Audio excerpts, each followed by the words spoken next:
Hi everyone, look who it is. Beautiful Lana Del Rey. How you doing everyone? Say hi Lana. Hi everyone, how are you?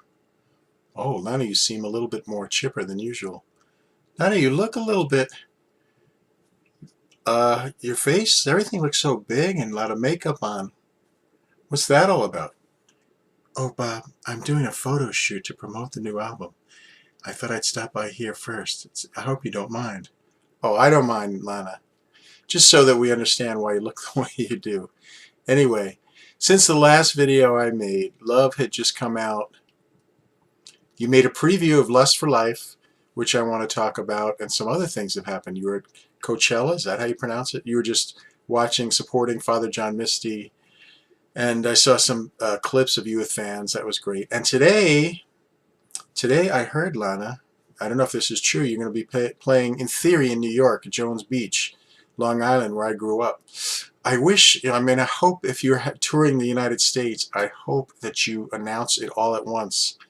I don't want to go through a whole big thing of buying a lot of tickets, or a ticket there, and then, oh, you're going to play in Boston, and you'd let us know 3 months later. But I don't mean to get mad at you, Lana.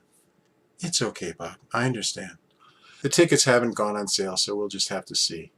So anyway, Love came out, and then you made this little clip for Lust for Life. And it wasn't a music video. You're kind of talking and doing black magic. Are you into black magic, Lana? No, Bob, but I'm very magical, and I like magical people. Oh, that's a... Am I magical, Lana? Yes, Bob, you're magical, if that makes you happy. Yes, Lana, it does. Let's purr.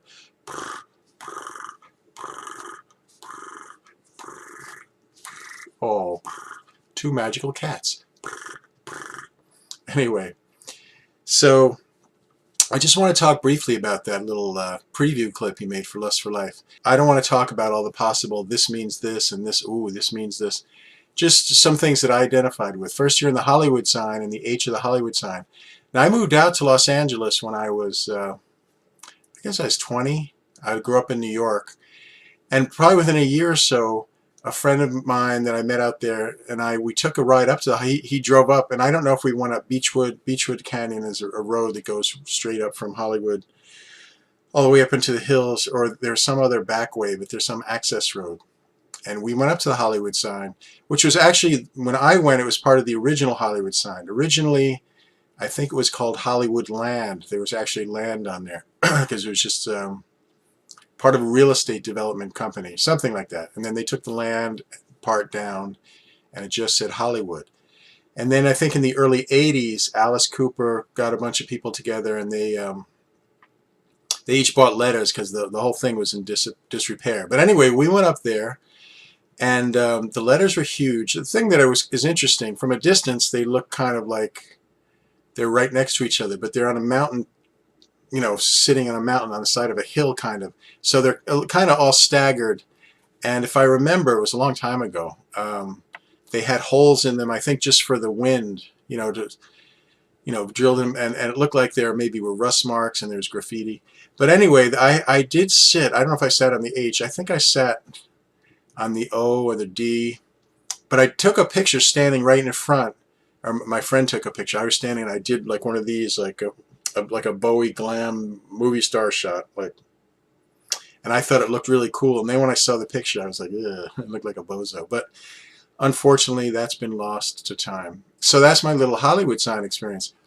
But also, the album is called Lust for Life, and that is, I think there was a movie with Kirk Douglas about the life of Van Gogh, and a very famous Iggy Pop album.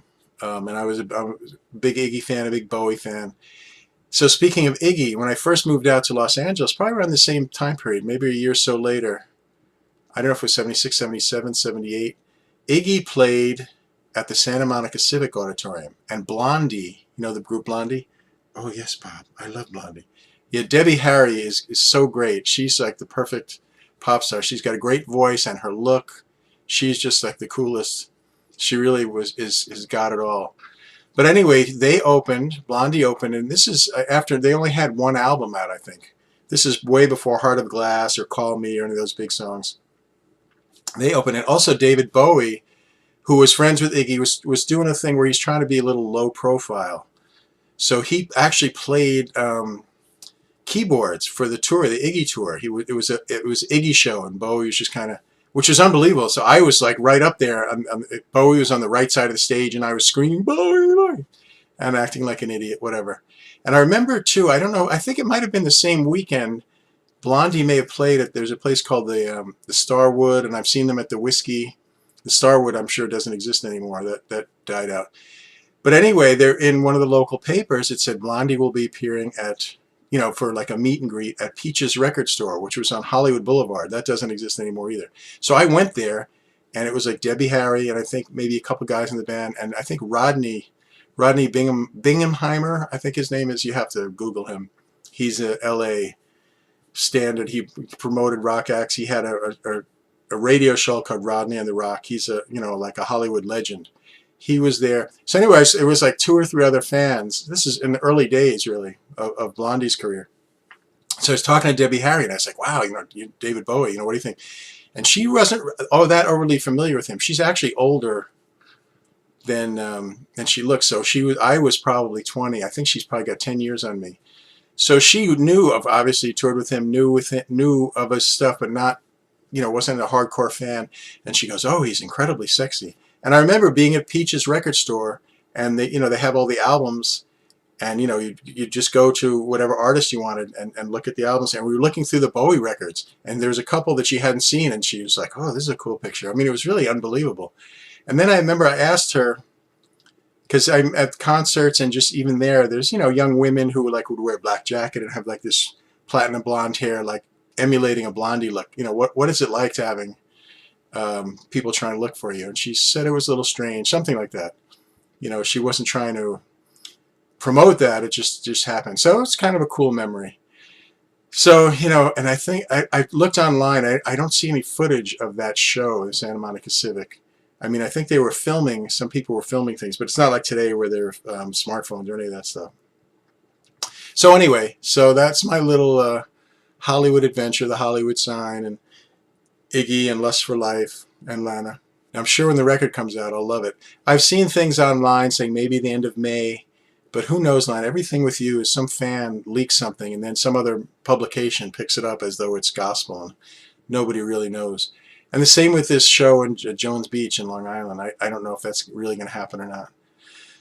I hope, Lana, if you tour, that you just release all the dates at once, okay? Yes, Bob, I'll talk to my management, okay?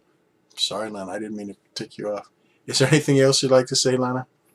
Oh, I just want to thank all my fans. I've been feeling so wonderful, and this project has been so great. Sean Lennon is involved in it, and The Weeknd. Oh, I think I read about that. And there's some other surprises, too. Oh, really, Lana? You want to reveal anything for the fans out there? Lana? Lana is tight-lipped sometimes. So, Lana, I don't know what else to say. You look beautiful, as always. And I think your photo shoot will go wonderfully. Oh, I hope, Lana, a lot of people don't give you any bullshit about because you use the same name as the Iggy Pop album. Trying to give you a hard time. I don't want any of that crap, that horse shit. Bob, watch your language. Oh, I should watch my language. Miss can't make a song without cursing in it. In one of my videos, Lana, I discussed this with you about maybe if you could make a few songs that don't refer to Hollywood personalities and don't have cursing in it. Maybe we could make a whole album and that won't be in there. I can just see now, Lana, is there a song like this, like, my boyfriend died at the Hollywood sign. He was shooting meth. I was drinking wine. Anything like that, Lana? No, Bob, you're silly. But could I use that for another project? Lana, I told you that's not what I want you to do. Anyway, you do whatever you want, sweetheart. It's out of my hands. Okay, Lana. Well, we're all looking forward to the album and any tour announcements, and I really wish you the best. Well, thank you, Bob. You're one of my best, closest fans. Well, that is so sweet. Oh. So, what do we always say, Lana? You can take us out, okay? Yes, Bob. Hello, everyone. Remember, God loves you, Bob loves you, and I love you. Be well, everyone. Goodbye. Goodbye, everyone.